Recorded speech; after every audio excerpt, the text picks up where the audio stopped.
Setelah 3 tahun Harun Masiku buron, KPK memeriksa Sekjen PD Perjuangan Hasto Kristianto sebagai saksi. Kita akan bahas bersama Patra M. Zain, kuasa hukum Hasto Kristianto, dan juga Aan Widiarto, pakar hukum dari Universitas Brawijaya. Selamat petang, Bang Patra. Mas Aan, terima kasih sudah bergabung bersama kami di Kompas Petang. Selamat petang, Iya. Patra. Bang Patra, ini gimana ceritanya sampai tadi telepon genggam dari Pak Hasto disita? Jadi berdasarkan cerita dan pernyataan Pak Hasto, pada saat beliau diperiksa, ada penyidik yang menyatakan bahwa ajudannya Pak Kusnadi itu dipanggil oleh beliau. Ya, padahal ajudannya itu nggak dipanggil sama sekali. Ya, nah setelah itu dimintalah cellular phone dan juga tas. Jadi ada bukan hanya HP yang disita, termasuk ya HP dari Pak Kusnadi dan juga kalau saya tidak salah ya buku tabungannya begitu. Ya, milik Pak Kusnadi. Kalau itu kan nggak ada hubungan. Pak Kusnadi ini ajudan ya, saya konfirmasi ya. Iya, kan mengantar, turut mengantar, ya. Nah, oleh karena itu, ya kita tim kuasa hukum menilai ada kekeliruan prosedur dan juga ada ya dugaan pelanggaran etika. Itulah sebabnya ya kami akan membuat satu laporan terkait peristiwa pada hari ini. Oke, penjelasan dari penyidik saat itu seperti apa ketika HP dan juga telepon dan juga tas disita? Kalau itu tanya penyidik, tapi yang pasti kan Pak Hasto yang dipanggil dan Pak Hasto yang hadir kan, dan beliau hadir karena menghormati proses hukum. Ya. Sepengetahuan saya, selama saya jadi advokat, ketika mau menyita, ya bisa saja langsung penyidik meminta kepada yang bersangkutan, dalam hal ini Pak Hasto. Oke. Ya kan, kenapa harus ya melakukan hal-hal yang seperti tadi disampaikan. Oke, artinya saat telepon genggam dan tas disita itu memintanya kepada ajudan ya, tidak langsung kepada Pak Hasto ya? Jadi bukan hanya meminta itu, ajudannya menyatakan bahwa dia dipanggil oleh Pak Hasto gitu loh. Padahal Pak Hasto nggak manggil. Oke. Ya kan? Oke. Nah yang kedua, barang-barang milik Pak Kusnadi pun ya ikut disita. Baik kami tangkap. Mas Aan, kalau melihat urutannya seperti ini, wajar tidak ketika seorang saksi disita HP-nya dengan kronologi seperti yang disampaikan oleh Bang Patra tadi? Ya, saya ingin berangkat dari ketentuan yuridis ya, di dalam KUHP pasal 38. Itu sudah sangat jelas sebenarnya. Untuk melakukan penyitaan, maka prosedur yang harus dilakukan itu harus mendapat izin dari Ketua Pengadilan Negeri setempat. Itu sudah clear. Kemudian yang kedua, memang bisa tanpa izin, tetapi ya, berikutnya besoknya harus melaporkan kepada Ketua Pengadilan. Ini dalam keadaan tertentu. Dalam keadaan tertentu itu artinya adalah keadaan yang mendesak. Misalnya ada suatu kejahatan yang memang tidak mau, apalagi tertangkap tangan, ya langsung bisa disita begitu. Nah, persoalannya adalah dalam konteks ini kan tidak dalam keadaan yang mendesak. Ini harusnya kan sudah 3 tahun tadi Mbak Cynthia sampaikan. Nah, tentunya harusnya pakai prosedur normal, yaitu harus ada izin dari Ketua Pengadilan. Apalagi kalau tadi itu bukan minta ke Pak Hastonya, tapi minta pada ajudannya, dan ada rangkaian kalimat yang itu bukan dari Pak Hasto yang memerintah adab. Ini menurut saya kok tidak sesuai dengan pasal 38. Jadi ada ketidaksesuaian dalam prosedur. Bang Patra, jika disebutkan tadi oleh Mas Aan ini ada prosedur yang salah, lalu akan dilakukan upaya apa ini, Bang Patra? Ya tentu secara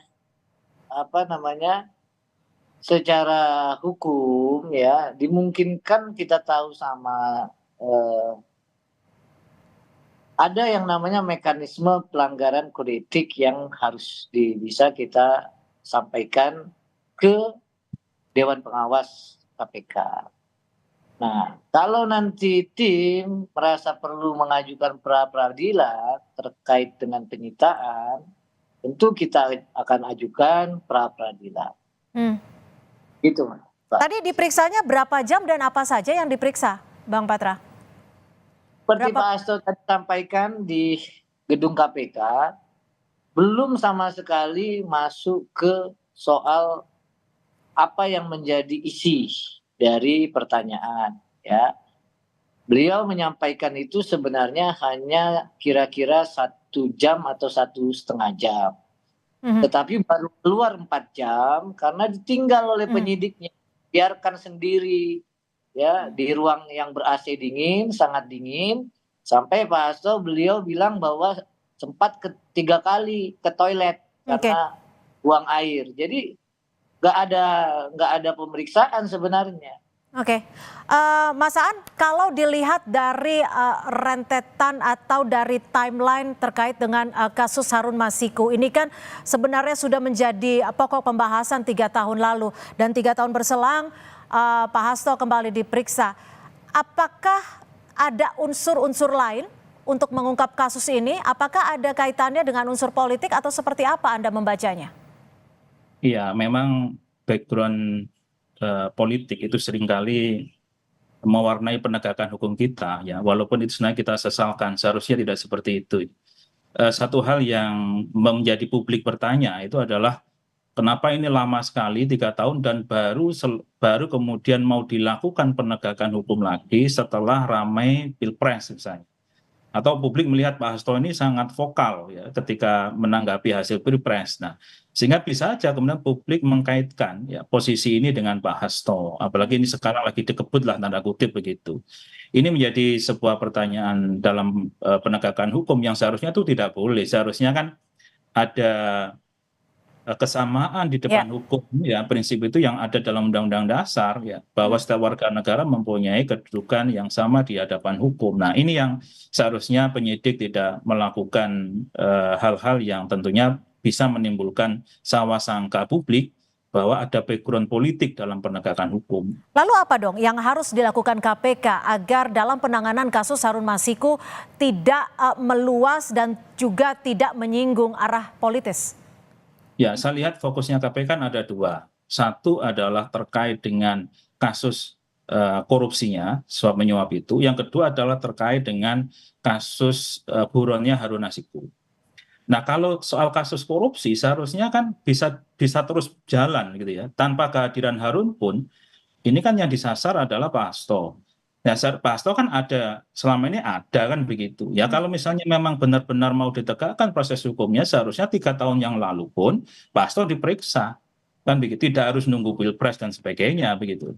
Nah, kalau soal pelariannya, ini kan soal berikutnya begitu ya, yang memang seharusnya itu diperiksa sepanjang 3 tahun ini.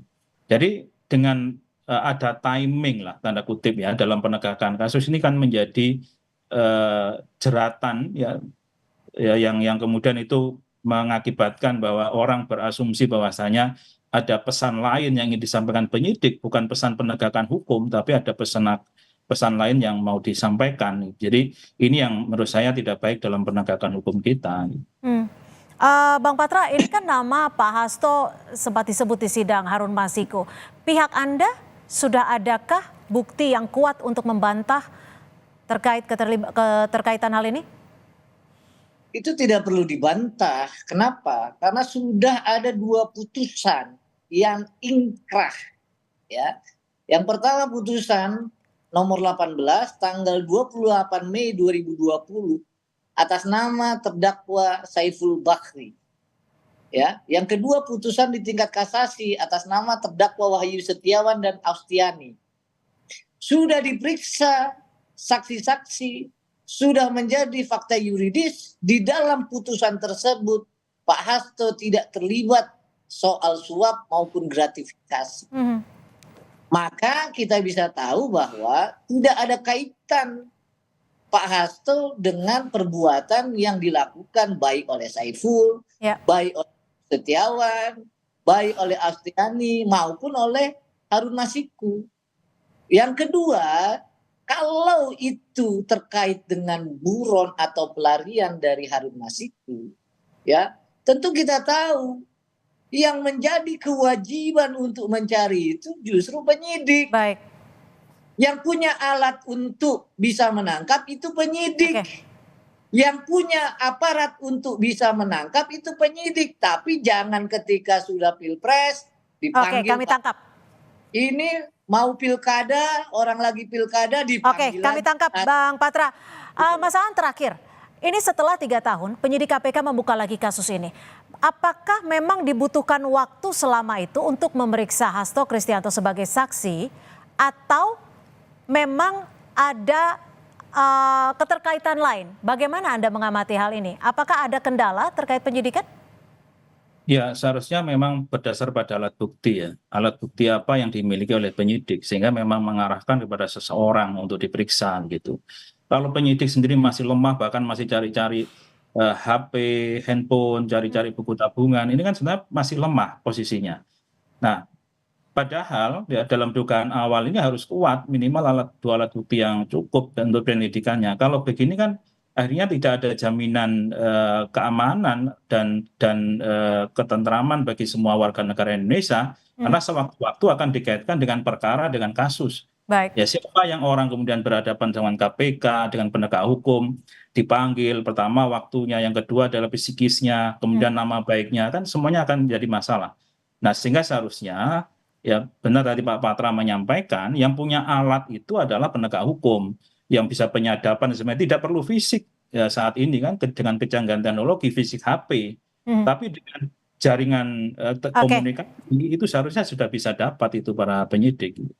Mbak Cynthia, saya Baik. hanya satu aja. Baik, singkat saja Bang Patra, singkat saja, waktunya sudah habis. Adalah representasi orang yang menolak tunduk.